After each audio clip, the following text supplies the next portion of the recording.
The views and opinions expressed on any program are those of the producers and/or the persons appearing on the program, and do not necessarily reflect the views and opinions of FRC Media, Bristol Community College, or the City of Fall River.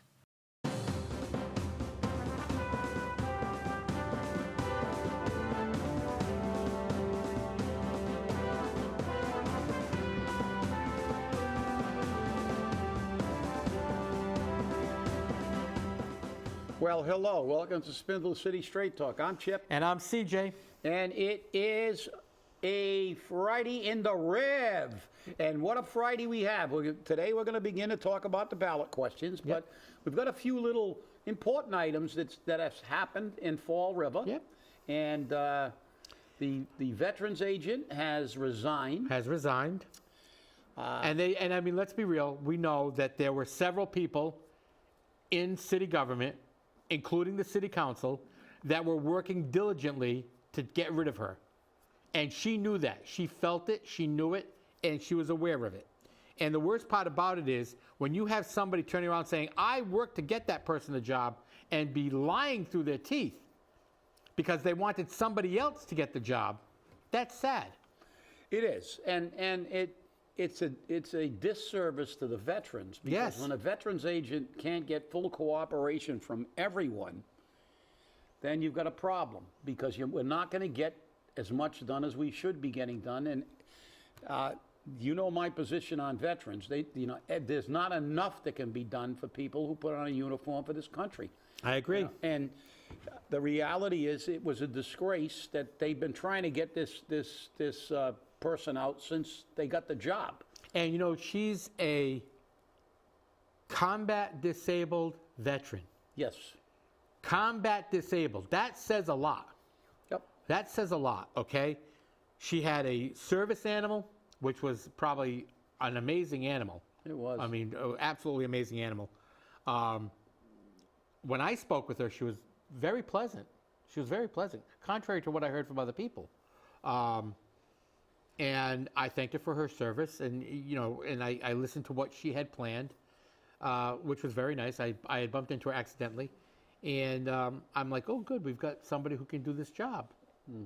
But she hit every wall possible, not only with city government, but with the veterans organizations. And as we just heard from our producer, it's very difficult for the station to put anything together for Veterans Day because everyone's got their own things going on, and we can't have people all over the place. Yeah. So it won't be as effective coverage as it should be. They all got their, you're right. They all got their little tribes, Right. and it's a contest on who's going to be in charge, which Right. shouldn't be.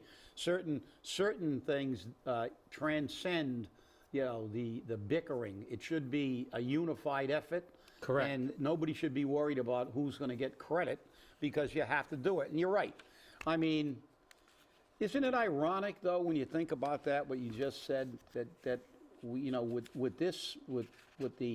this is a Democratic state, and the Democrats are always talking about equity, and they love identity politics. People are being nominated for positions just because of their sexual orientation or the color of their skin, and not because of the quality of their abilities, which to me is wrong.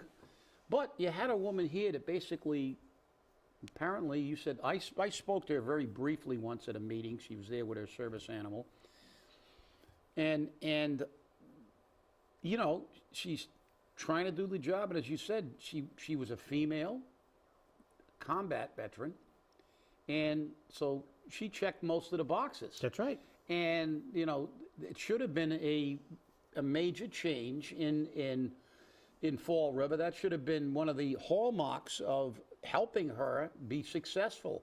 And I don't know, I really don't interact with that organization a lot, but I know that they do help a lot of people, and the reality is that it's too bad she left. And as you said, the irony of this is what she brought to the table, her qualifications being not just someone who just, got the job. She got it, and she was a combat vet, and she was a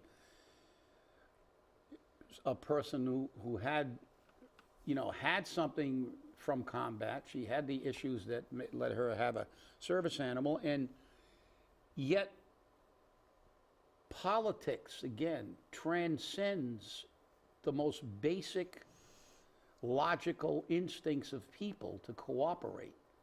Now, this woman was in a position where she was going to help veterans. Obviously, she had an attachment to veterans, but from the day she got in, people were trying to get her out. Exactly. And that's the sad commentary on the whole thing. Exactly. And, this is what happens in Fall River, and we see it all the time.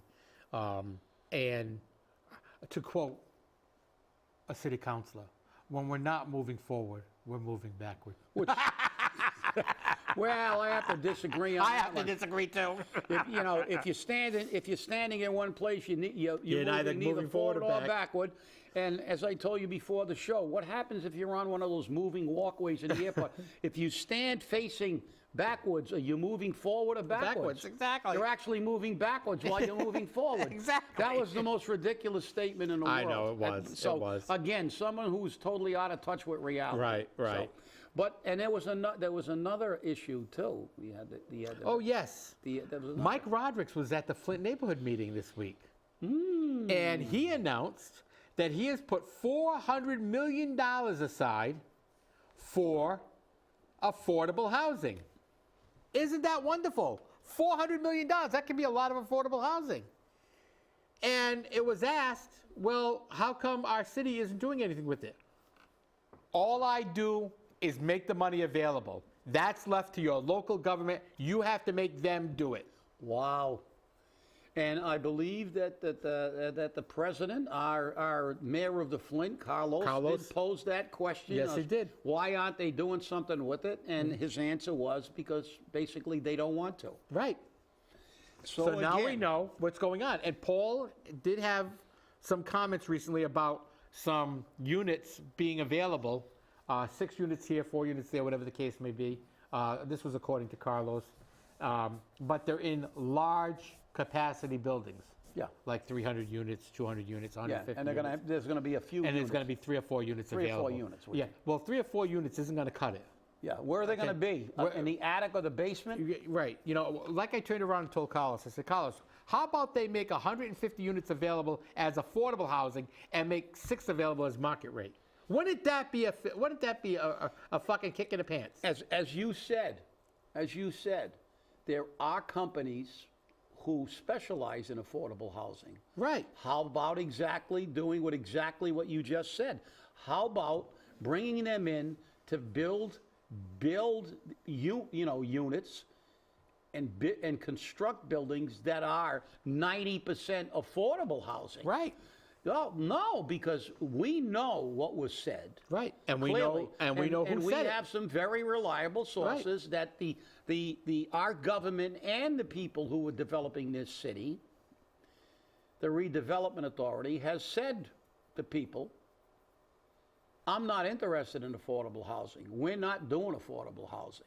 No. And now, because there's a little bit of an outcry, they're trying to pretend they're doing something, but 4 units out of 150 is not.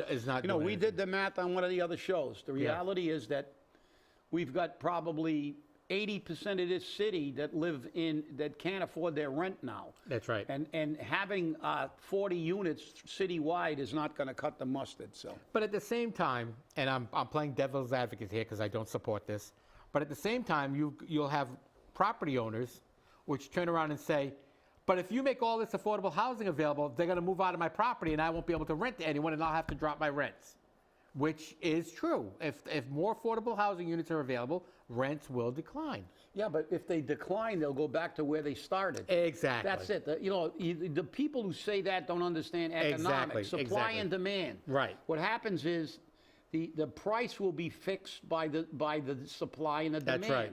If there's a higher demand, they're going to charge more. That's right. But now, if you're going to be competitive, competition breeds. It's better for the people. When the people are competing for your business, they give you better deals. Mm-hmm. So now the rents used to be $7.85. Now, according to the Census Bureau, they're up to low 8s. But They're now when they actually higher. retrack it, Yep. now they're around 1,500. They're 1,500, almost yes. double. Yep. So, if the affordable housing will help bring, we just read that on the last show, the school teacher, the 72-year-old school teacher from New Bedford that's getting evicted from his apartment because he can't afford the rents. And this guy has got a halfway decent pension. He was a school teacher. But this is what happens. The only way we will ever get the rents back to where, but they don't care. Remember, there have been quotes on these people who basically say they don't like most of the people in Fall River. They'd like to replace all us invisible people. Exactly. So I guess now we're going to get on to quit. Now that we got that, remember, the next time they talk about affordable housing, please ask them if they're talking about public housing, workforce housing, or affordable housing, because they don't know the difference, and they don't really care. Remember, they're blowing smoke That's right. when they're doing that. That's right, exactly. Well, the first question we're going to address on today's show, and it's for today's show, is the additional tax on income over $1 million. Question one. Question one is, it's a constitutional amendment. Now remember, that's key. Constitutional amendment would establish an additional 4% state income tax. That's 80% higher than what we're currently charging for income tax in Massachusetts. So it's a 4% state income tax on the portion of annual taxable income in excess of $1 million. The income level would be adjusted annually. Now see, it was $1 million, now it's adjusted annually. Would be adjusted annually by the same method used for the federal income tax brackets to reflect increases in the cost of living. Revenues from this tax would be used subject to subject to appropriation by the state legislature for public education, public colleges, universities, and for the repair and maintenance of roads, bridges, and public transportation. The proposed amendment would apply to tax years beginning on January 1st, 2023. The word subject to appropriation is the key portion here. Key. Yeah. Because that means this is a blank check, in my opinion. And that's what one of the commercials basically said. The anti-question one, the vote no on question one, they called it the politician's tax increase. Right. And they want a blank check to do whatever they want for it because, as it says, they can say it's going to go to schools, they can say it's going to go to transportation, they can say anything they want, but they appropriate the money. That's right. Do you trust the same people who are letting you hang out to dry in this inflation wouldn't give you a break on a gas tax and just gave themselves a 45% pay raise? I wouldn't worry about inflation either if I got a 45% pay raise because inflation's 8.2%. That's right. That's right. So now when you give yourself basically an increase that is almost 5 times, more than 5 times actually, 5 times the inflation rate, you're not going to worry about inflation. No. All of us should get I noticed that they gave themselves a 45% increase in their pay, but they didn't give us a 45% decrease in our taxes. No, of course not. They're trying to give more And tax. we're flush with cash in the flush. state. That's right. Okay, I got to take Paul's statement because it's Flush, yeah. That's one of his favorite words, flush. it's one of his We favorite. were flush. We were flush, exactly. The other thing about this amendment is it's projected to have an effect on retirees and homeowners. Yeah, because when you sell your house, That's right. When you sell your house, when you start liquidating your retiree pensions and whatnot, Assets, yeah. that's all money that you have. And that $1 million, all of a sudden you get hit with a 80% tax increase for 4%, It's a little bit high.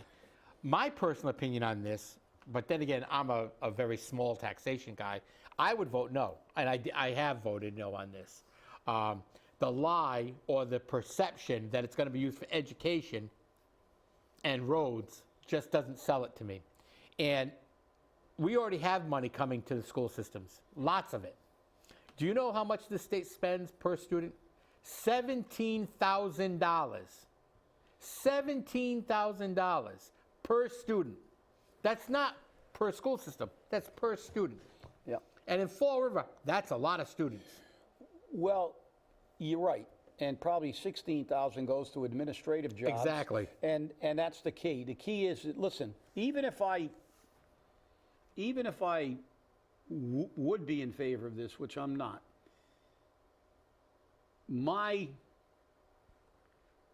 innate distrust for these people and their ability to handle money I will never give them, you'll never see me give them more money to spend and agree to it.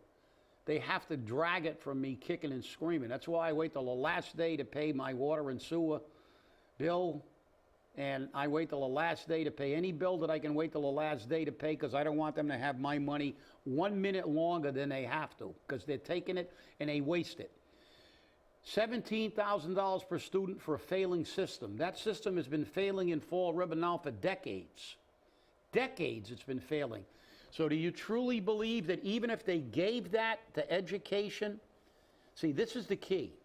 If they did actually give it to education and transportation, would that money be utilized in a manner that would help? No. They've already proven that no matter how much money they throw at education, it's not working. At least at Fall River. And all over the state, all Yeah, over the country. I know. Public education is failing. Right. Everywhere. Right. Because public education is about making jobs and giving people pay raises, not educating children That's anymore. right. That's right. You know? And the thing is, what are they going to do with the money? They're going to give it to a system now that'll create more jobs and more money, but not help the student, not actually educate, do the job. Are they going to give it to transportation? So what are they going to do? Give more money to the MBTA that's run themselves into $1 million, $450 million debt by paying people ridiculous amounts, having ridiculous retirement funds, and putting all their friends to work. And no matter how badly that T has performed, they just keep throwing money into it and taking more money from us. So just on its prima facie value here, even a yes vote is not going to guarantee anything that they said it guarantees. Exactly. Because as you said, it's based on the appropriation. That's right. And you're going to give them the power. And if you trust them at this point in time, after all you see being done in this city and on a state level, you're nuts. Yep. Well, here's the fiscal, and remember, this comes from the state. The statement of fiscal consequences. Consequences, the state published this. Well, at least they used the correct word. Yeah. The proposal increases the marginal tax rate. I love the way they say that, marginal tax rate, on certain individual taxpayers by 80%. See, I'm not lying.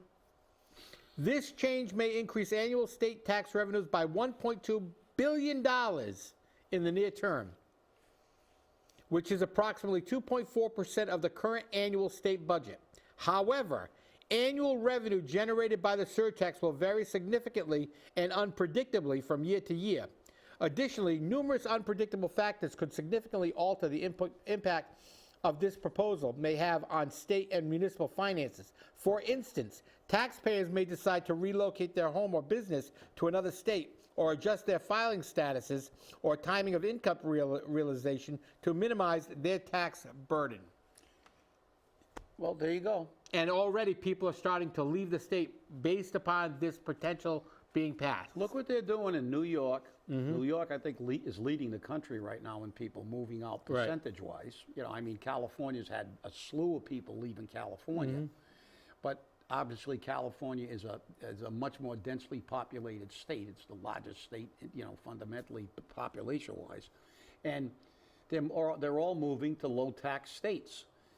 And you know, they're saying the consequences, they can't even give you an accurate assessment Right. of the consequences of another tax here, which indicates, if you can read the code, like you said, they love it, marginal, they use all these words, but they're telling you fundamentally that this thing, it has potentially a ton of negative things, just Right. like the MBTA. Oh, it's going to be wonderful, but oh, it's going to you make everybody lose their houses, and then the developers can buy them even cheaper, and they can run a city into the ground. The consequences of the action, they can't even, but at least they did put people are going to probably move out, and they will. Right. And one of the other things that are going to be affected is small business. Small business is the backbone of our economy, okay? And you adding a 4% additional tax on the small businesses means small business is not going to happen, which means less employment, which means those businesses won't open in this state. So they'll walk across the state line and open in Tiverton or Providence or East Providence or, Warwick or If they're West up near Warwick. the northern, then they can go to New Hampshire. Or if they're up in Boston, they go to New Hampshire, which is a no-tax state. So why not go there? Okay, go to Vermont. So you've got these areas that they can go to. And they don't have to worry about this 80% additional tax. And remember, what's to stop them from coming after you or me next? Okay? This is a constitutional amendment, which means that it can't be changed. Once it's in effect, it can't be changed. And to change it, you need to have the House and the Senate meet in 2 consecutive years, and in 2 consecutive years approve a new constitutional amendment to either repeal, adjust, change, or ignore it. And that's almost impossible. Yeah. Not almost. It is. It's pretty much impossible. Pretty much impossible, Yeah. because you know one thing about it. Once you start giving them money, they're never giving it back. Exactly. And the thing is that's the problem I see, one of the biggest problems I see with this question. Because if you find out kind of like the money we have to supposedly take care of historic buildings not being used properly, if people vote this in and then at the end of the year they find out that this money has virtually nothing's gone to where it's supposed to go, it's being mismanaged, and it's not having any positive effect in the consequence box, we'll never get it repealed. Because like you said, to get both sides, the Senate and the House, and then 2 consecutive years, the lobby from the people who are making money and the politicians themselves who are now going to be making over $1 billion every year for them to spend on their pet projects, you'll never see this go away. No. You'll never see it go away. Once this is in, it's there. It's there. Now, a group that's against this is the small businesses, family farmers, homeowners, and retirees urge no on question 1. Question 1 nearly doubles the state income tax rate on tens of thousands of small business owners, large employers, and retirees. That means jobs. Question 1 treats one-time earnings, the sale of homes, investments, businesses, pensions, inheritances as income. This would suddenly force many residents into a new, very high tax bracket, depleting their nest egg of small business owners and longtime homeowners whose retirement depends on their investments. But think about this for a second. Your mother or father, your brother or sister, somebody passes away and leaves you their home. Now, you own a home that right now, based upon our market, is about $500,000. And this home that you're getting is about $500,000. That puts you at about $1 million. Plus the taxes that are on the inheritance tax, which is 50-some-odd%. Yeah. So not only do you have a 50-some-odd% tax on the inheritance tax, now you've got a 4% tax on top of the 5%, which makes another 9% tax. As you said, look who's against it. Right. Average people, poorer people, lower income people. The rich people don't care. They don't. No, because they're leaving. When you can get a 45% increased taxes, the politicians don't care. The politicians, that's why that commercial about this says they call it the politicians' tax increase. Yeah. It's giving them more money to play with. And therein lies the problem. This is all about money, and it's all about their total disregard for the average people. The 2 people that this doesn't affect, the politicians, because they can exempt themselves from any law or give themselves a 45% pay raise anytime they want, so it doesn't affect them.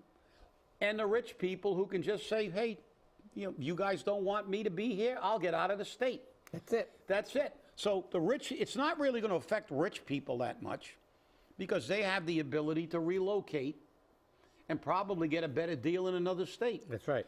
So, and it's not going to affect the politicians because they can give themselves as big a tax increase, as big a pay increase as they want, anytime they want.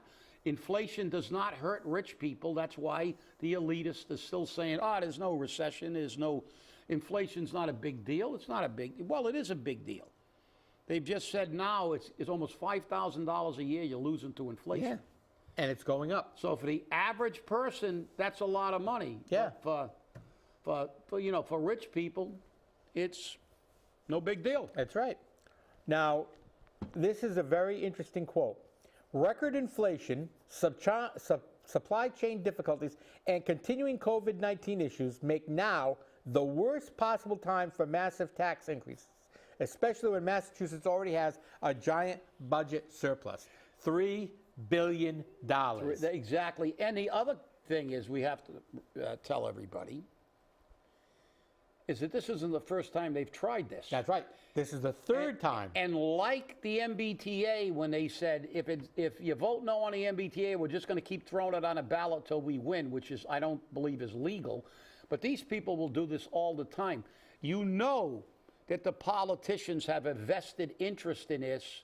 If this is not the first, not the second, but the third time that they have tried to maneuver this thing so they can get more money. This truly is what that commercial said, the politicians' tax increase. That's right. And when politicians increase taxes, it's always the middle class and lower class that suffer the most damage. That's right. Bend over, baby. We're giving That's right. Bend over, like we say, follow the money. That's it. And in this case, you can follow your money right out of your wallet, right up to Boston for them to create more BS jobs. Yep.